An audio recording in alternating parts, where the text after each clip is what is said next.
Alright, so what is up everyone? Today we are working on the perfect grade perfect strike. So much like I said at the end of my last video, this is my current project. So as you can see, I've actually already started it. So I'm around about 3.5 to 4 hours in. It's kind of hard to keep track. I started at episode 4 of Black Cat and I'm now at episode 12. So 8 episodes, 25 minutes an episode. You get the idea. So I'm a good chunk of the way, I feel like I'm a good chunk of the way in, but really I have these 2 legs and 2 feet done in the period of time it would take me to finish a master grade. And as you can see, this is the master grade jewel from my previous video versus just the legs. He is shorter by a head. It's an impressive feat because he's not a small kit in and of himself. So the last time I did a perfect grade kit, I built the whole thing in around about 14 hours, and I burnt myself out in a pretty serious way. I didn't want to look or touch another Gundam kit for nearly a month. So with that in mind, I'm not doing that this time round. I'm going to probably do at least the waist still tonight, and I'll likely leave it at that. Now it is currently 2:45 in the morning. I am on a transition at the moment. I'm going on to a night shift fairly soon, so I'm trying to keep myself active and awake and not falling asleep. I feel like I'm missing a part on the heel here. I'll look into that while I'm building. But I am still really keen to finish this though. It's been sitting in my room for the last nearly 3 months, wanting to be built, and I felt really guilty every time I would build another kit instead of it. But to be perfectly honest, perfect grades do kind of frighten me. They're super difficult. They're a really long time investment, and I had other things to do like video games and starting a photography company. So that's that. Anyway, let's jump into the build, rewind the clock as it were, and get back to the beginning, and we'll go from there. I'll see you in a few minutes time for my review, although for you it'll be a few minutes, for me it'll probably be about 3 days. See you soon.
Alright, so that is it. This, my friends, is the perfect grade, perfect Strike Gundam.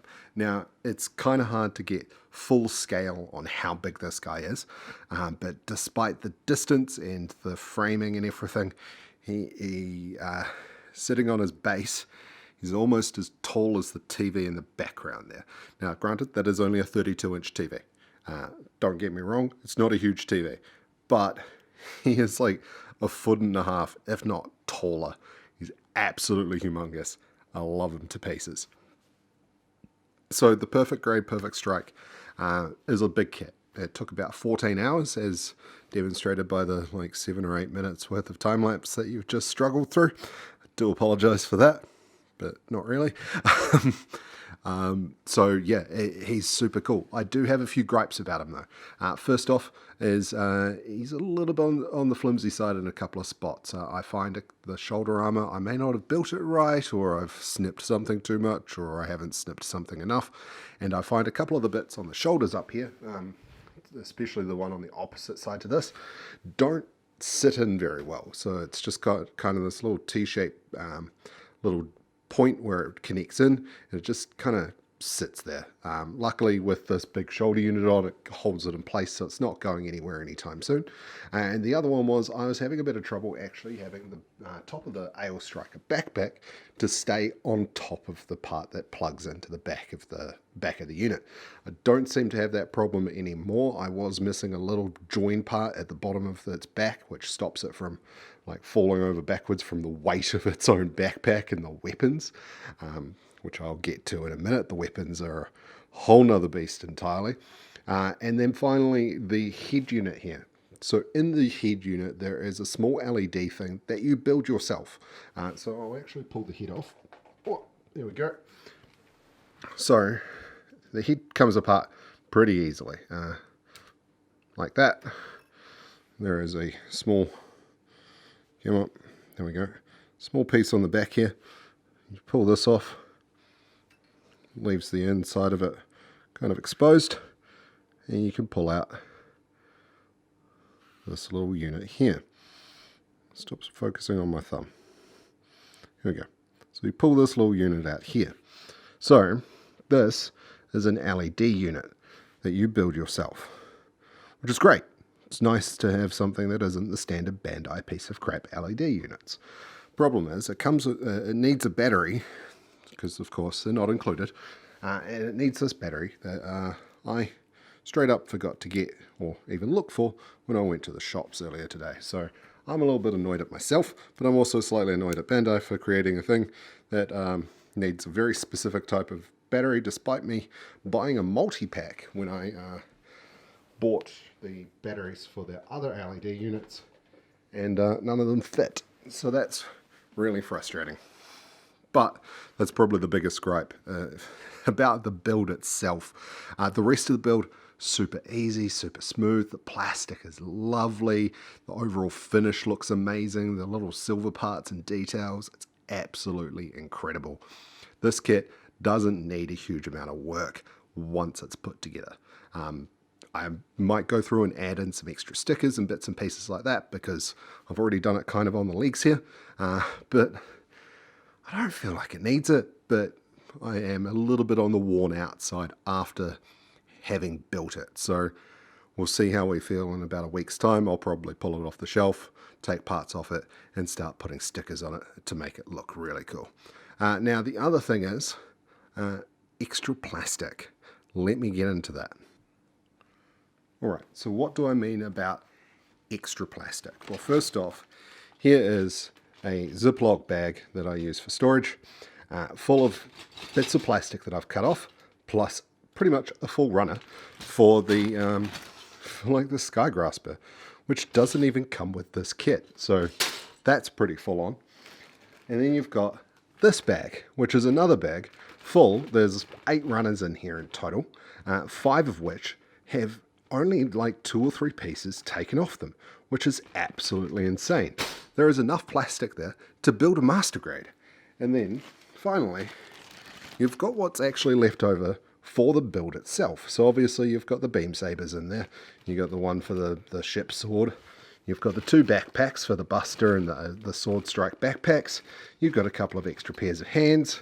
You've got a random pilot figure, 1/100 pilot figure, and then you've got some other beam effects in here as well. So you've got a fair amount of plastic left over, which seems quite wasteful, which is especially annoying when you take into account that despite all this leftover white plastic, there is no extra backs for these hands. So when you have those other hands, you've got to take the backs off the hands for these holding hands, these pistol holding hands, which are, in my opinion, probably slightly better than these annoying perfect grade hands. And you've got to swap the backs out on them, which is really frustrating overall. It could just be me that feels that, but I feel like I'm probably not the only one that is slightly frustrated by that design idea. And it just doesn't seem like a good design idea. But I digress. Bandai have made an amazing kit. They've upgraded the original Strike perfect grade, I understand, quite a bit, pretty significantly, and they've added some extra gimmicks, and he just looks incredible. I'm absolutely in love with this kit. Like I've said it again, I've said it before, and I'll say it again. I love the Strike Gundam. It's easily my favorite Gundam of all time, and this does not let me down. It does not let me down in the slightest. Now, since it is only my second perfect grade kit, I'm not going to give it a rating. If I absolutely had to, it'd probably be somewhere along the lines of a master tier. But, like I said, it's only my second ever kit. My only comparison for this grade is the 7-sword 00 Gundam, which, if anyone's built that, knows it's a goddamn nightmare. So this is how it is, and this is easily, like, this would be like god level tier kind of thing. Like, this is new type tier, but it also is the fact that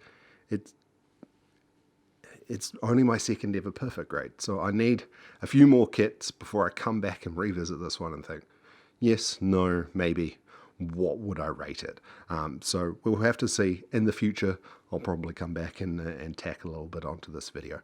But overall, love this kit. If you've been on the fence about getting the perfect grade, perfect strike, 100% recommend getting it. It is absolutely incredible. Huge amount of fun to build.